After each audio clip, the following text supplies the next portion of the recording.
Bonjour. Alors, donc, après le vecteur vitesse, vecteur accélération, vecteur position, etc., on va continuer avec, alors maintenant, les forces intérieures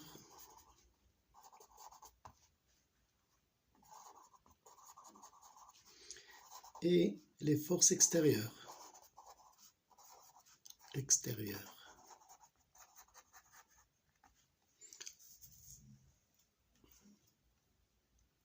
Voilà.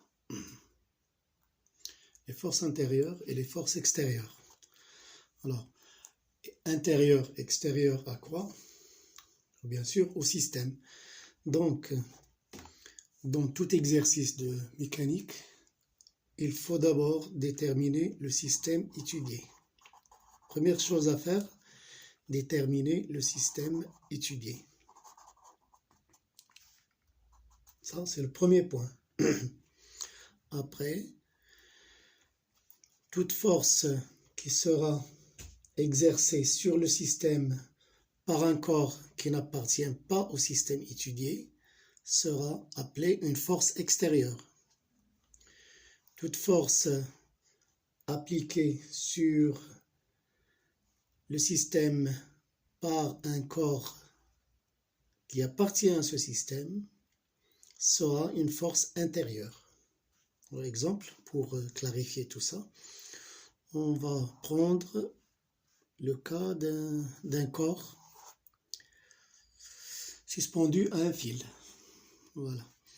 Alors, au début, on va prendre comme système le corps S. Alors, si notre système étudié est le corps S, alors les forces appliquées à ce système, nous avons ici la tension du fil, donc force appliquée par le fil sur le corps. Le fil n'appartient pas au système, donc c'est une force extérieure. Son poids, P, centre G, c'est une force qui est extérieure puisque c'est la force appliquée par la Terre sur le corps S. Donc ici, dans ce cas-là, si on choisit comme système, premier cas, le système étudié est le corps S. Donc là, T et P sont des forces extérieures.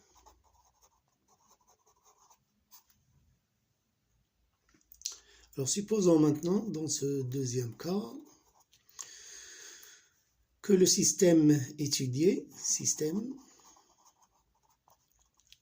sera le corps S plus la Terre.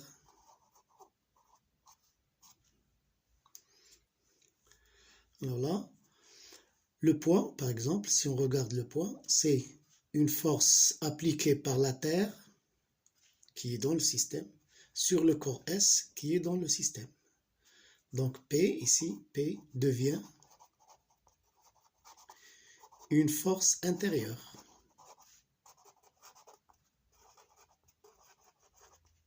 Elle est extérieure dans ce cas de système, puisque c'est le corps S seulement. Ici, si le système étudié est le corps S plus la Terre, P devient une force intérieure. Voilà. De même, si on choisit comme système le fil plus le corps S plus la Terre, la tension T devient aussi une force intérieure. Voilà, donc cette notion de force extérieure et intérieure. Tout dépend du système choisi. Bien.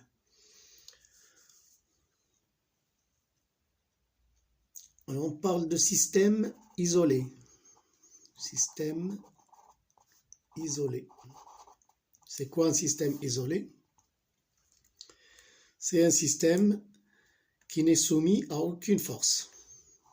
Donc aucune force extérieure. D'accord? Et ce système-là, il est difficile à réaliser dans la pratique. difficile à réaliser. Il faut éloigner ce corps de ce système de tous les corps et ça c'est pas toujours facile. Donc c'est un système isolé, c'est une notion qui est un peu hypothétique. En pratique, c'est difficile à trouver. Cependant, il existe un système qu'on appelle système pseudo-isolé. Pseudo-isolé. Il n'est pas totalement isolé, mais pseudo-isolé. Alors, pseudo-isolé, ça veut dire qu'il existe des forces extérieures appliquées à ce système, mais leur somme est nulle. D'accord? Donc, il y a des forces qui sont appliquées, mais leur somme vectorielle est nulle. C'est ce qu'on appelle un système pseudo-isolé. Voilà.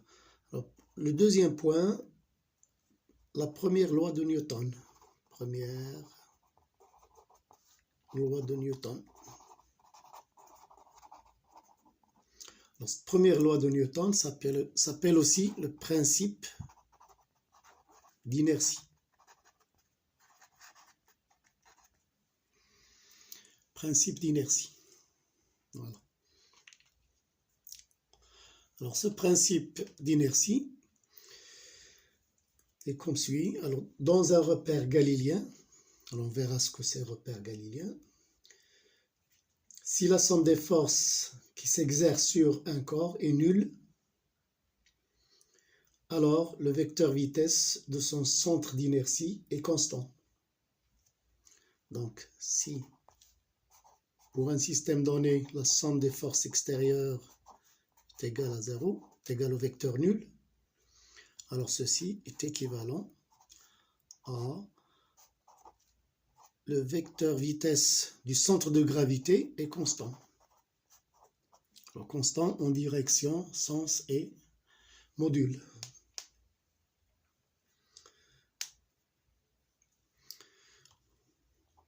Donc, si nous avons, par exemple, un corps ici, et qui n'est soumis à aucune force, ou que la somme des forces appliquées sur ce système est nulle, alors soit il est isolé, soit il est pseudo-isolé. Alors dans ce cas, nous avons deux cas de figure. Alors soit ce corps est au repos, alors s'il est initialement au repos, il va rester éternellement au repos, et sa vitesse Vg sera nulle, soit il est au mouvement, alors ça c'est le repos, c'est l'état de repos, il va rester éternellement au repos puisqu'il n'y a aucune force qui va le déplacer ou varier sa vitesse. Le deuxième cas, s'il est en mouvement,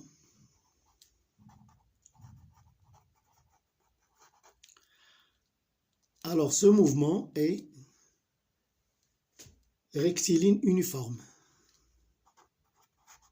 Rectiligne uniforme. C'est-à-dire que sa trajectoire est une droite et que sa vitesse est constante. Vg égale constante. Voilà le principe d'inertie. Alors ceci est vrai dans un repère galiléen. Alors repère galiléen, ça veut dire quoi? Repère galiléen.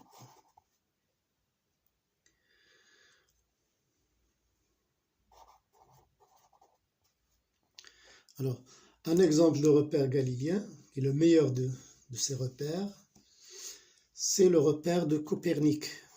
Copernic. Alors, ce repère de Copernic a pour origine le Soleil, le centre du Soleil, et ces trois axes sont dirigés vers des étoiles fixes. C'est ce qu'on appelle repère de Copernic. Mais tout repère qui est en mouvement rectiligne uniforme, en translation rectiligne uniforme par rapport à ce repère, sera aussi considéré comme repère galiléen. donc où on peut appliquer ce principe d'inertie. Exemple, le repère terrestre, par exemple. Le repère lié à la Terre. Le repère lié à la Terre. Alors, pendant un temps delta t très court, on peut considérer que la Terre est en translation rectiligne par rapport au Soleil. Alors, pendant un temps très court, nous savons que ce n'est pas le cas, mais dans un laps de temps très court, on peut considérer que cet arc de cercle ou d'ellipse est bien rectiligne. Et on pourra alors considérer que le repère terrestre est aussi un repère galiléen. Voilà. Alors, deuxième loi de Newton. Deuxième loi de Newton. La deuxième loi de Newton.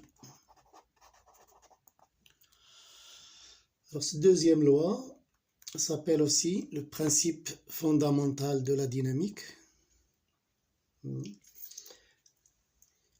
Donc, dans un repère galiléen, soit de Copernic, soit un repère terrestre, pendant des courts laps de temps, par exemple le temps où on fait une expérience dans un labo, peut être considéré comme courte, et on peut considérer que le repère terrestre est un repère galiléen.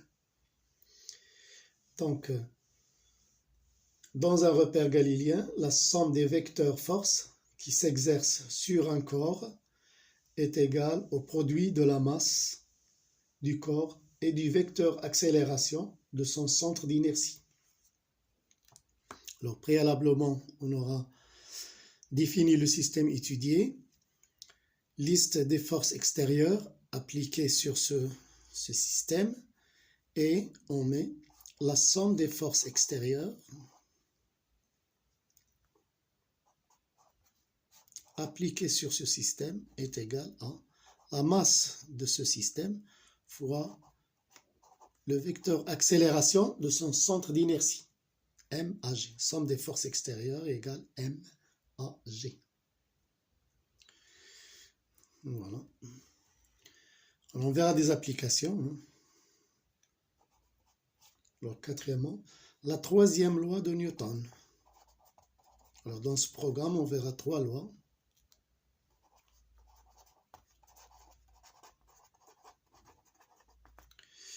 Alors, cette troisième loi s'appelle aussi le principe de l'action et de la réaction. Principe de l'action et de la réaction. Ça veut dire quoi? Alors, ça veut dire que si nous avons un corps A et un corps B, alors, le corps A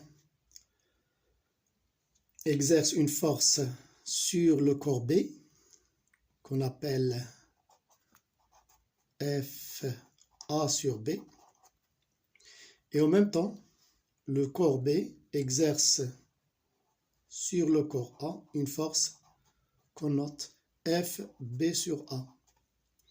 Ces deux forces sont telles que